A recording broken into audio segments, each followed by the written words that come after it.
Hello, എല്ലാവരും സുഖമായിട്ടിരിക്കില്ലേ? നമ്മളിവിടെ എല്ലാവരും സുഖമായിട്ടിരിക്കുകയാണ് കേട്ടോ. ഇന്നും പറയാനുള്ളത് ഗുരുവായൂരത്തെ വിശേഷങ്ങളാണ്. ഗുരുവായൂർ ഉത്സവങ്ങൾ നടന്നുകൊണ്ടിരിക്കുകയാണ്. ഗുരുവായൂർ ഉത്സവം നടക്കുന്ന സമയമായതുകൊണ്ട് 2 ദിവസത്തെ വീഡിയോസാണ് കേട്ടോ. കാരണം ഒരുപാട് വീഡിയോസ് എടുത്തിട്ടുണ്ട്. ഇതെല്ലാം കൂടി ഇട്ട് മുഷിപ്പിക്കേണ്ട എന്നുള്ളത് കൊണ്ട് നാളത്തോടു കൂടി ഗുരുവായൂർ ഉത്സവം കഴിയാണ്. അപ്പോൾ ഇന്നലെയും ഇന്നുമായിട്ട് ഞാനെടുത്ത വീഡിയോസും ഫോട്ടോസും ഒക്കെ ഇൻക്ലൂഡ് ചെയ്തിട്ട് ഗുരുവായൂർ വരാൻ പറ്റാത്തവരും ഗുരുവായൂർ ഉത്സവം കാണാൻ വരണമെന്ന് ആഗ്രഹമുള്ള ഒരുപാട് പേരുണ്ടായിരിക്കും. അപ്പോൾ എന്നെക്കൊണ്ട് പറ്റും പോലെ വീഡിയോസൊക്കെ എടുത്തിട്ടുണ്ട്. അപ്പോൾ അത് 2-3 വീഡിയോസായിട്ട് ഇടുന്നതിനേക്കാൾ നല്ലത് 2 ദിവസത്തെ വിശേഷങ്ങളും കൂടി കൂട്ടി ഒരു ലോങ് വീഡിയോ ആയിട്ട് ഇടാം എന്ന് വിചാരിച്ചിട്ടാണ് കേട്ടോ.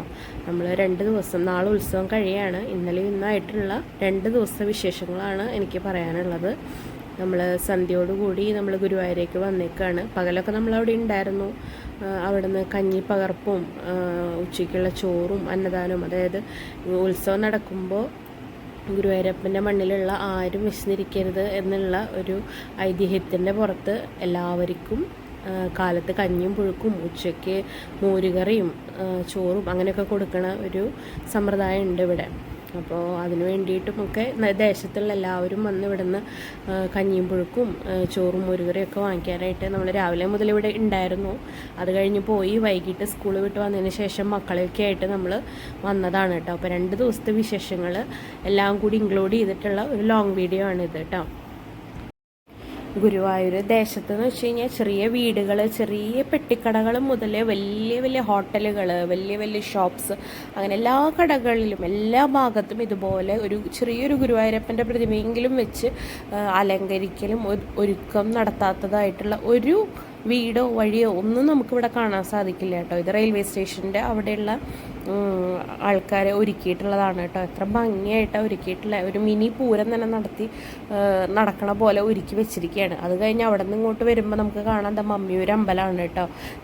ശിവനും പാർവതി ഇരിക്കണ മമ്മിയൂർ അമ്പലമാണ് അത്. മമ്മിയൂർ അമ്പലത്തിന് തൊട്ടടുത്തായിട്ട് ഉള്ള അലങ്കാരങ്ങളാണ് കേട്ടോ ഇത്.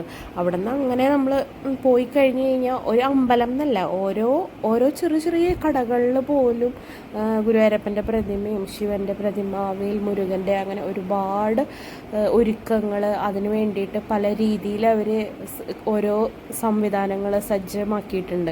നമുക്കത് കാണുമ്പോൾ തന്നെ നമുക്ക് നമ്മളൊരു ഗുരുവായൂർ അടുത്തുള്ള ആളാണല്ലോ, നമ്മളൊരു തൃശ്ശൂർക്കാരാണല്ലോ എന്നൊക്കെ വിചാരിച്ച് നമുക്ക് ഒരുപാട് അത്ഭുതം തോന്നുന്ന നിമിഷങ്ങളാണ് കേട്ടോ. വൈകിട്ടൊക്കെ ഇതുവരെ പോകാമെന്ന് വെച്ച് കഴിഞ്ഞാൽ ഉത്സവം എന്നൊന്നും പറഞ്ഞു കഴിഞ്ഞാൽ അത് കുറഞ്ഞു പോകും. അതിലേക്കും അപ്പുറമായിട്ട് ഒരു സ്വർഗം പോലൊരു ഫീലാണ് നമുക്ക് ഈ ഗുരുവായൂർ ഇറങ്ങി. ഗുരുവായൂർ ഒരുപാട് വഴികളുണ്ടല്ലോ, കിഴക്കേ നട, പടിഞ്ഞാറേ നട, തെക്കേ നട എന്നൊക്കെ പറഞ്ഞിട്ട് അങ്ങനെ ഓരോ ഭാഗത്തു നിന്നും നമ്മളിങ്ങനെ നടക്കാൻ തുടങ്ങിക്കഴിഞ്ഞ് കഴിഞ്ഞാൽ ഇതുപോലെ ഓരോ ദേശത്തും ഓരോ ദിശയിലും ഇങ്ങനെ ഗുരുവായൂരപ്പനെ ഒരുക്കി ഗുരുവായൂരപ്പൻ്റെ ഉത്സവം ആഘോഷമാക്കാനുള്ള ആൾക്കാരുടെ ഒരുക്കങ്ങളും ഒക്കെ കാണുമ്പോൾ നമുക്ക് ഭയങ്കരമായ സന്തോഷം വരും. ചില സ്ഥലത്ത് ശിവനെ ആയിരിക്കാം, ചില സ്ഥലത്ത് മുരുകനെ ആയിരിക്കാം, ചില സ്ഥലത്ത് അങ്ങനെ പല രീതിയിലും കൊട്ടും പാട്ടും മേളങ്ങളും ദീപാലങ്കാരങ്ങളും ഒക്കെ ആയിട്ടാണ് ഇതൊക്കെ ഒരുക്കി വെച്ചിട്ടുള്ളത്. കാണുമ്പോൾ തന്നെ നമുക്ക് രോമാഞ്ചം വരും. അതുപോലെ പല പല ഫീൽസാണ്, നല്ല സന്തോഷം വരും. മൈൻഡൊക്കെ ഒന്ന് റിഫ്രഷായി നമുക്ക് സന്തോഷമായിട്ടൊരു ഭയങ്കരമായിട്ടൊരു പോസിറ്റീവ് എനർജിയാണ് ഗുരുവായൂർക്ക് ഈ നേരത്തൊക്കെ വന്നു കഴിഞ്ഞാൽ. സ്വതവേ എല്ലാവർക്കും അറിയാം, സാധാരണ ദിവസങ്ങളിലെ ഗുരുവായൂർ അമ്പലത്തിലേക്ക് എത്തിക്കഴിഞ്ഞ് കഴിഞ്ഞാൽ നമുക്ക് അവിടെ നിന്ന് പോരാൻ തോന്നില്ല. ഞാനും പിന്നെയും കൂടി ഇടയ്ക്ക് വെറുതെ വൈകിട്ട് 6 മണിക്കൊക്കെ ഇരിക്കണ നേരത്ത് പെട്ടെന്ന് വെറുതെ ഒന്ന് പുറത്ത് പോയിട്ട് വരാമെന്നൊക്കെ പറഞ്ഞ് ഗുരുവായൂരൊക്കെ പോയാൽ പിന്നെ നമുക്ക് ഇങ്ങോട്ട് വരാൻ തോന്നുന്നില്ല. അങ്ങനെ ഈ കാഴ്ചകളൊക്കെ കണ്ട് നമ്മൾ അകത്തേക്ക് എത്തിയപ്പോഴാണ് അവിടെ ഗാനമേള നടക്കുന്നുണ്ട്. വൈഷ്ണവം ട്രൂപ്പിൻ്റെ ഗാനമേള. ചെറിയ കുട്ടികളാണ് കേട്ടോ പാട്ട് പാടുന്നത്. കുറച്ച് ഭാഗം എന്തായാലും നമുക്കൊന്ന് കേട്ട് നോക്കാം.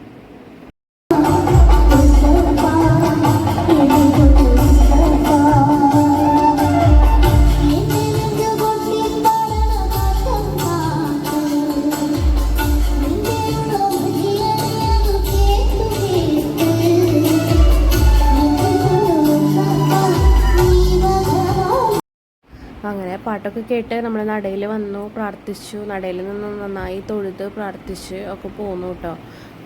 അത് കഴിഞ്ഞ് പിന്നെ പിറ്റേ ദിവസത്തെ കാഴ്ചകളാണ് ഈ കാണുന്നത്. പിറ്റേ ദിവസം എന്ന് വെച്ച് കഴിഞ്ഞാൽ നാളെയും കൂടി ഉള്ളൂ ഉത്സവം. അപ്പോൾ ഇന്നാണ് അവിടെ പറ വയ്ക്കലും ഭഗവാനെ പുറത്ത് ആനപ്പുറത്ത് എഴുന്നള്ളിക്കലും ഒക്കെ ആയിട്ടുള്ള ഒരുപാട് ചടങ്ങുകൾ.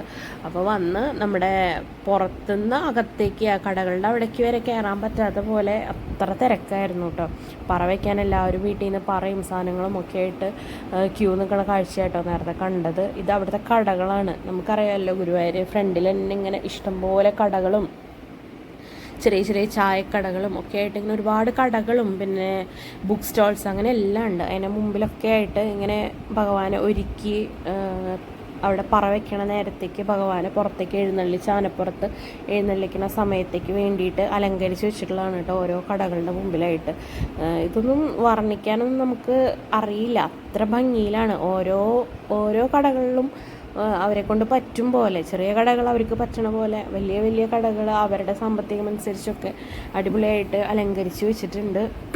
ഇതൊക്കെ നമുക്ക് കണ്ടാലൊന്നും മതി വരില്ല, അതായത് കണ്ടു കഴിഞ്ഞാൽ മതിയാവില്ല, കണ്ടു കഴിഞ്ഞാൽ തികയൂല. രണ്ട് കണ്ണൊന്നും ഇത് കാണാനായിട്ട് നമുക്ക് തികഞ്ഞൂന്ന് വരില്ല. അതുപോലെയായിരുന്നു രണ്ട് സൈഡും കടകളായിരിക്കണം. കാരണം നമ്മൾ ഇപ്പുറത്തെ സൈഡിൽ നോക്കി വരുമ്പോഴേക്കും അപ്പുറത്ത് ഇതിനേക്കാൾ ഭംഗിയിൽ അലങ്കരിച്ച് വെച്ചിട്ടുള്ള ഒരുപാട് കാര്യങ്ങൾ, ആന, അതുപോലെ തിടമ്പ്, ഇതൊക്കെ വെച്ചിട്ടും അല്ലാതെ വെറുതെ ഗുരുവായൂരപ്പനെ അലങ്കരിച്ച് വെച്ചിട്ടുള്ളതും ഒക്കെ കാണാനായിട്ട് ഒരുപാട് ഭംഗിയാണ് കേട്ടോ.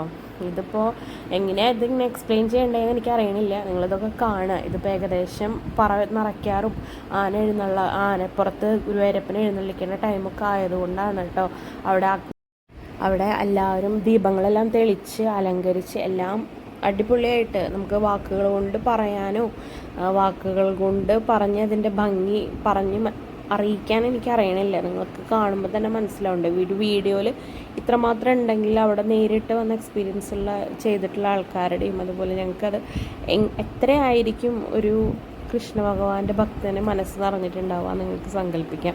അതുപോലെ അടിപൊളിയായിട്ട് അവരെ കൊണ്ട് കഴിയും വിധം അടിപൊളിയായിട്ട് എല്ലാം അലങ്കരിച്ചിട്ടുണ്ട്. അപ്പോഴേക്കും ഞങ്ങളവിടെ ഫ്രണ്ടിലേക്ക് എത്തിയെന്ന് വെച്ച് കഴിഞ്ഞാൽ നമുക്ക് നേരിട്ട് കാണാൻ പറ്റിയില്ല. എന്നാലും അവിടെ ഒരു LCDയിൽ നമുക്ക് ഇതുപോലെ വീഡിയോസ് അവരെടുത്ത് നമുക്ക് എല്ലാവർക്കും കാണാൻ പാകത്തിന് അവിടെ വെച്ചിട്ടുണ്ട്. നമ്മൾ അങ്ങനെ വീഡിയോസ് കണ്ടു. നമ്മുടെ സബ്സ്ക്രൈബേഴ്സിനും വീഡിയോസ് കാണുന്നവർക്കും വേണ്ടിയിട്ട് ഞാൻ ഷൂട്ട് ചെയ്തിട്ടുണ്ട് കേട്ടോ. അവിടുത്തെ ഈ നല്ല നല്ല ഭാഗങ്ങൾ കണ്ട് എല്ലാവർക്കും ഭഗവാന്റെ അനുഗ്രഹം കിട്ടട്ടെ എന്ന് പ്രാർത്ഥിക്കുന്നു. അപ്പോൾ വീഡിയോസ് കാണുന്ന എല്ലാവരും എൻ്റെ ചാനൽ സബ്സ്ക്രൈബ് ചെയ്യണം, ഷെയർ ചെയ്യണം, സപ്പോർട്ട് ചെയ്യണം. Okay, thank you.